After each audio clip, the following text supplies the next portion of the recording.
Perdoar é preciso. Fiquei mais de um ano na igreja como um crente não convertido, alguém que só participava dos cultos, sem compromisso, sem ter me encontrado com Deus. Eu buscava me inclinar aos ensinamentos da Bíblia, mas ainda guardava o santinho no bolso. Foi uma fase de medo contínuo. Eu me preocupava com o futuro da minha alma.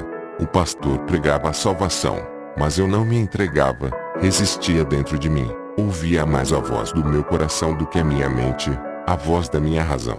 O destino da minha alma me tirava o sono. Se eu morrer, para onde eu vou? Perguntava-me na escola, no trabalho, caminhando nas ruas. Eu não tinha segurança porque não tinha certeza da vida eterna. O inferno era iminente para mim.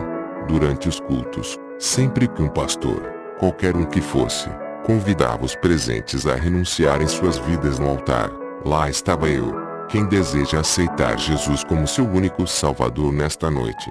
Eu levantava a mão.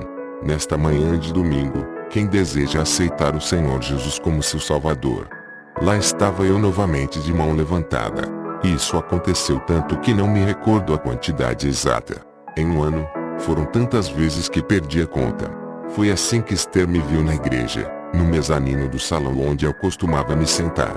Relembrando o passado, vez ou outra, ela conta que chegou a sentir pena de mim. Um dia comentei com minha mãe, eu tenho uma peninha daquele rapaz. A toda a pele do pastor ele aceita Jesus, não está entendendo nada. Ele não se converte nunca, recorda Esther.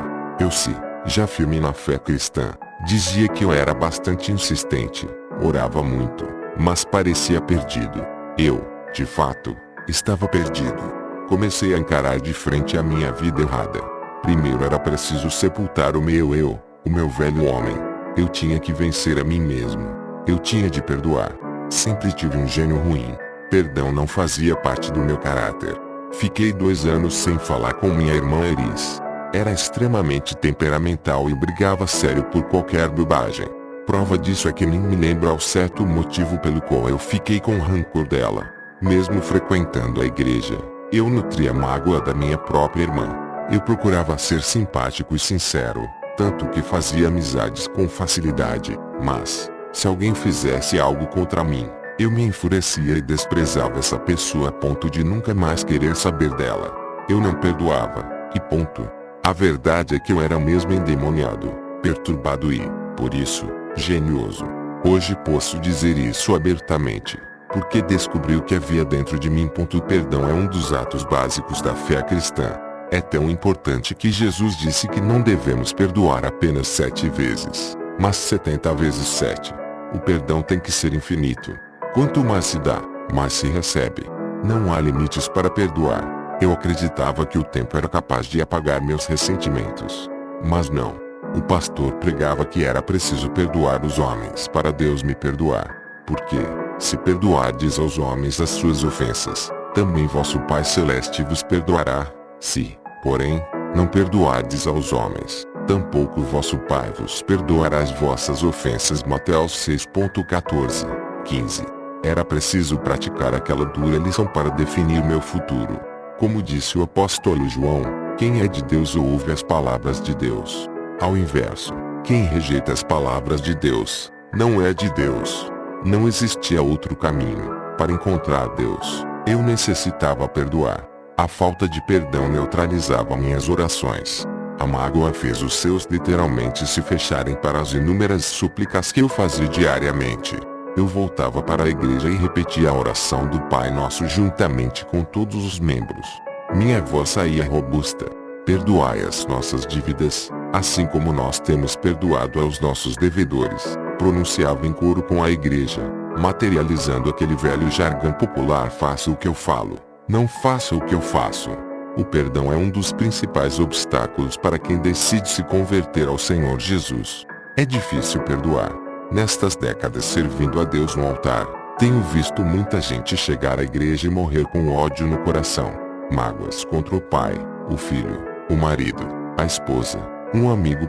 Motivos, muitas vezes, aparentemente banais, mas que machucam as pessoas. O perdão cura, liberta, produz saúde e vida. A própria medicina já descobriu isso. O perdão ajuda o organismo a ficar mais fortalecido contra as doenças. Perdoar livra o corpo de substâncias que só fazem mal. Já li vários estudos mostrando que guardar ressentimentos, culpar os outros ou apegar-se às mágoas estimula o organismo a liberar na corrente sanguínea as mesmas substâncias químicas associadas ao estresse, que prejudicam o corpo. Manter rancor faz mal à saúde. Com o tempo, o acúmulo de compostos nocivos gerados por esse sentimento causa danos ao sistema nervoso, ao coração e diminui a imunidade.